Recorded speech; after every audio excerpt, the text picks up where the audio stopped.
Hi ನಮಸ್ಕಾರ, ನಾನು Asha. Welcome back to my channel. ತುಂಬ ದಿನಗಳಾಯಿತು ವೀಡಿಯೋಸ್ನ ಅಪ್ಲೋಡ್ ಮಾಡಲಿಕ್ಕಾಗಲಿಲ್ಲ. ಏನಂದರೆ ಸುಮಾರು ವೀಡಿಯೋಸ್ ನಾನು ಮಾಡಿಟ್ಟಿದ್ದೆ, ಬಟ್ ನನ್ನ ಮಗಳು ಆ ಮೊಬೈಲನ್ನು ಎಲ್ಲೋ ಮಿಸ್ ಮಾಡಿಬಿಟ್ಟಿದ್ದಾಳೆ. ಸೊ ಹಾಗಾಗಿ ತುಂಬ ದಿನ ಆಯಿತು, ಹುಡುಕ್ತಾ ಇದ್ದೀನಿ, ಇನ್ನೂ ಸಿಕ್ಕಿಲ್ಲ. ಸೊ ಹಂಗಾಗಿ ಲೇಟ್ ಆಗ್ತಾಯಿದೆ. ಈಗ ಇನ್ನೊಂದರಲ್ಲಿ ಶೂಟ್ ಮಾಡ್ಕೊಂಡು ಹಾಕ್ತಾಯಿದ್ದೀನಿ. ಈಗ ನಾವು ಎಲ್ಲಿಗೆ ಹೋಗ್ತಾ ಇದ್ದೀವಿ ಅಂದರೆ, ನಿಮಗೆ ತಮಿಳ್ನಾಡು ನೋಡಿ ಗೊತ್ತಾಗಿರ್ಬೋದು. ಹೌದು, ಸಂತೆಬೆನ್ನೂರಿಗೆ ಹೋಗ್ತಾ ಇದ್ದೀವಿ. ಬನ್ನಿ, ಅದಕ್ಕೂ ಮುಂಚೆ ಮಳೆ ಯಾವ ರೀತಿ ಎಲ್ಲ ಮಾಡಿದೆ ಅಂತ ನೋಡ್ಕೊಳ್ತಾ ಹೋಗೋಣ. ರೋಡ್ ಬದಿಯಲ್ಲಿ ಅಕಾಲಿಕ ಮಳೆ. ಈಗ ಆ್ಯಕ್ಚುಲಿ ಮೆಕ್ಕೆಜೋಳ ಪೈರು ಮುರಿಲಿಕ್ಕೆ ಬಂದಿದೆ, ಭತ್ತ ಈ ಥರದ್ದೆಲ್ಲ ಬಂದಿದೆ. ಬಟ್ ಏನೋ ಮಳೆ ಬಂದು ಎಲ್ಲ ಹಾಳು ಮಾಡಿದೆ. ಮುರಿಲಿಕ್ಕಾಗ್ತಾ ಇಲ್ಲ, ಮತ್ತು ಭತ್ತ ಎಲ್ಲ ಬಿದ್ದೋಗ್ಬಿಟ್ಟಿದೆ. ತುಂಬ ಮೀನ್ಸ್ ಅಕಾಲಿಕ ಮಳೆ ಆಗಿರೋದ್ರಿಂದ ಇದು ಬೇಕಿರಲಿಲ್ಲ. ಈ ಟೈಮಲ್ಲಿ ಬಂದು ಎಲ್ಲರಿಗೂ ಕಷ್ಟ ನೀಡಿಬಿಟ್ಟಿದೆ. ಪ್ರಕೃತಿ ಸ್ವರೂಪ, ಏನು ಮಾಡೋ ಹಾಗಿಲ್ಲ. ಅದರ ಜೊತೆಗೆ ಹೋಗಬೇಕು ಅಷ್ಟೇ. ಮೋಡ ನೋಡ್ತಿರ್ಬೋದು, ನಿಮಗೆ ಎಷ್ಟು ಸುಂದರವಾಗಿ ಕಾಣ್ತಾ ಇದೆ, ಹೌದಾ? ಬನ್ನಿ ಹಾಗೆ ಮುಂದಕ್ಕೆ ಹೋಗೋಣ. ಈಗ ನಾವು ಹೋಗ್ತಾ ಇರೋದು ಸಂತೆಬೆನ್ನೂರಿಗೆ. ಇದು ದಾವಣಗೆರೆಯಿಂದ ನಿಯರ್ಲಿ ಒಂದು 38ರಿಂದ 40 ಕಿಲೋಮೀಟರ್ ಇದೆ. ಅಪ್ರಾಕ್ಸಿಮೇಟ್ ಒಂದು 40 ಕಿಲೋಮೀಟರ್ ಅಂತಲೇ ಅಂದ್ಕೊಳ್ಳೋಣ. ಸೊ ಮಳೆ ಬಂದ್ಬಿಟ್ಟು ಸುತ್ತಮುತ್ತ ನೀರೆಲ್ಲ ತುಂಬಿಕೊಂಡಿದೆ. ಹೊಲಗಳಲ್ಲೂ ಇದೆ, ತೋಟದಲ್ಲೂ ಇದೆ. ಅಕ್ಕಪಕ್ಕ ಏನು ಎಲ್ಲಿ ಜಾಗ ಇದೆಯೋ, ಗುಂಡಿ ಹೊಂಡ ಆ ಥರ ಎಲ್ಲವೂ ಆಲ್ಮೋಸ್ಟ್ ತುಂಬೋಗಿದ್ದಾವೆ. ಬಟ್ ಮುಂದಿನ ಒಂದು ಮಳೆಗಾಲಕ್ಕೆ, ಈ ಬೇಸಿಗೆಗೆ ವಾತಾವರಣ ತಂಪಿರ್ಬೋದು. ಯಾಕಂದರೆ ಎಲ್ಲ ಕಡೆ ತುಂಬಿರೋದ್ರಿಂದ ಬೋರ್ವೆಲ್ಲು ಸಹ ತುಂಬ ಚೆನ್ನಾಗಿ ಓಡ್ತವೆ. ಮೀನ್ಸ್ ನೀರು ಚೆನ್ನಾಗಿ ಬರುತ್ತೆ ಅಂತಲೇ ಅನ್ಕೋಬೋದು. ಈಗ ನಾವು ರೀಚ್ ಆದ್ವಿ ಸಂತೆಬೆನ್ನೂರಿಗೆ. ಸೊ ಬನ್ನಿ ಒಳಗಡೆ ಹೋಗೋಣ. ಇದ್ರ ವಿಶೇಷತೆ ಏನು ಎತ್ತ ಅಂತೇಳಿ ಮಾತಾಡ್ಕೊಳ್ತಾ ಹೋಗೋಣ.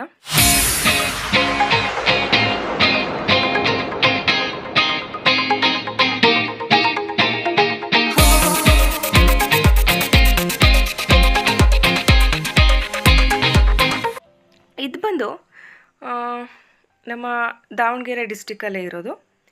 ದಾವಣಗೆರೆಯಿಂದ ಎಳೆದ ಒಂದು ಹತ್ತಿರ ಒಂದು 40 ಕಿಲೋಮೀಟರ್ ದೂರದಲ್ಲಿದೆ. ಇದು ಹಿಸ್ಟ್ರಿ ಹೇಳಬೇಕು ಅಂದರೆ, ಮುಂಚೆ ವಿಜಯನಗರ ಸಾಮ್ರಾಜ್ಯ ಏನಿತ್ತಲ್ಲ, ಆ ಅಧೀನದಲ್ಲಿ ಬರ್ತಕ್ಕಂಥ ಸಂತೆಬೆನ್ನೂರು ನಾಯಕರು ಕ್ರಿಸ್ತಶಕ 558 ಆ ಟೈಮಲ್ಲಿ ನಿರ್ಮಾಣ ಮಾಡಿರೋದು. ಇದಕ್ಕೆ ರಾಮತೀರ್ಥ ಅಂತಲೂ ಕರೀತಾರೆ. ನೋಡಿ, ಸುತ್ತಮುತ್ತ ಈ ಥರ ಇದೆ, ಉದ್ಯಾನವನ ಇದೆ ಫ್ರೀಯಾಗಿ. ಆ್ಯಕ್ಚುಲಿ ಇದು ಬೆಳಗ್ಗೆ ಮತ್ತು ಸಂಜೆ ನೋಡಲಿಕ್ಕೆ ಇನ್ನೂ ತುಂಬ ಚೆನ್ನಾಗಿ ಅನಿಸುತ್ತೆ. ನಾನು ಆಲ್ಮೋಸ್ಟ್ ಯಾವಾಗ ಬಂದ್ರೂ ಬರೀ ಮಧ್ಯಾಹ್ನ ಟೈಮಲ್ಲೇ ಬರ್ತಾಯಿದ್ದೀನಿ. ಮೀನ್ಸ್ ಅಲ್ಲಿಗೆ ಅಂತ ಬರ್ತಿರಲಿಲ್ಲ, ಸುತ್ತಮುತ್ತ ಏನಂತೂ ಸ್ವಲ್ಪ ಕೆಲಸ ಇರ್ತಿತ್ತು ಆ ಟೈಮಲ್ಲಿ. ಹಾಗೆ ಇಲ್ಲೂ ಸ್ವಲ್ಪ ವಿಸಿಟ್ ಕೊಟ್ಬಿಟ್ಟು ನೋಡಿಕೊಂಡು ಸ್ವಲ್ಪ ಹೊತ್ತು ಕೂತು ಆ ನೀರಲ್ಲಿ ಸ್ವಲ್ಪ ಹೊತ್ತು ಆಟ ಆಡಿ ಆಮೇಲೆ ಹೋಗ್ತಿದ್ದು. ನಾನು ಬಂದಿರೋದು ಈಗ 12:30 ಆಗಿದೆ. ಬೆಳಗ್ಗೆ ಅಥವಾ ಸಾಯಂಕಾಲ ಇಲ್ಲಿಗೆ ಬಂದರೆ ಕೂರ್ಲಿಕ್ಕೂ ಅಷ್ಟು ಬಿಸಿಲು ಅನಿಸಲ್ಲ, ವಾತಾವರಣ ತಂಪಾಗಿರುತ್ತೆ, ಬರ್ಬೋದು. ಚೆನ್ನಾಗಿದೆ.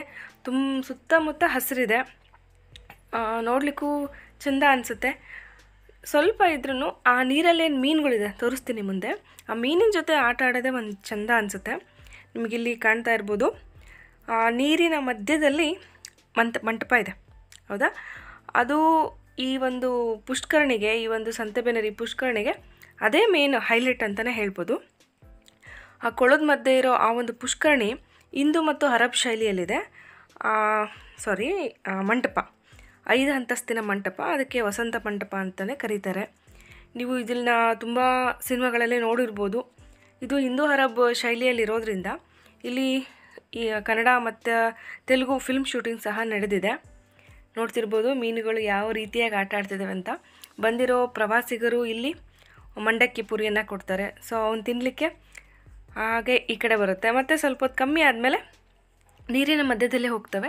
ನೋಡ್ತಿರ್ಬೋದು ವೆರೈಟಿ ಇದೆ. ಇಲ್ಲೊಂದು 2-3 ಥರದ್ದು ಕಾಣ್ತಾ ಇದೆ. ತುಂಬ ನೋಡಲಿಕ್ಕೆ ಏನೋ ಒಂಥರ ಮೀನುಗಳು ನೀರಲ್ಲಿ ಆಟ ಆಡ್ತದ್ದು ನೋಡ್ತಾ ಇದ್ದರೆ ಮನಸ್ಸಿಗೆ ತುಂಬಾ ಸಮಾಧಾನ ಅನಿಸುತ್ತೆ.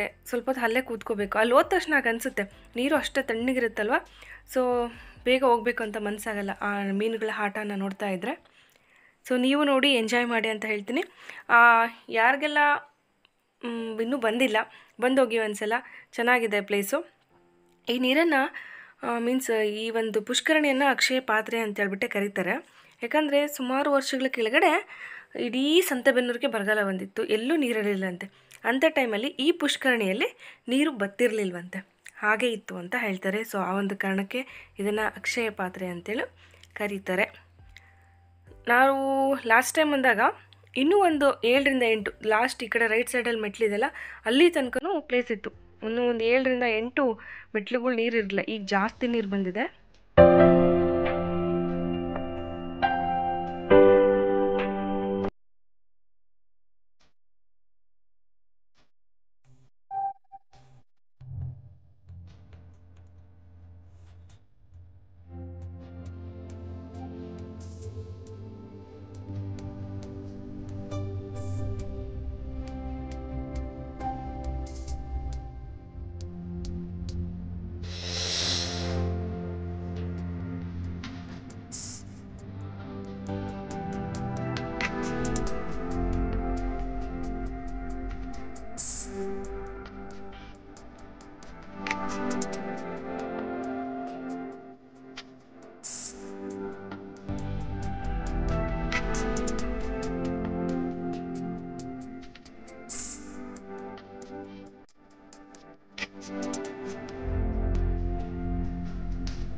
ನೋಡಿದ್ರಿ ಅಲ್ವಾ ಈ ಸಂತೆಬೆನ್ನೂರಲ್ಲಿರ್ತಕ್ಕಂಥ ಈ ಪುಷ್ಕರಣಿ ಹೇಗಿದೆ ಅಂತೇಳಿ.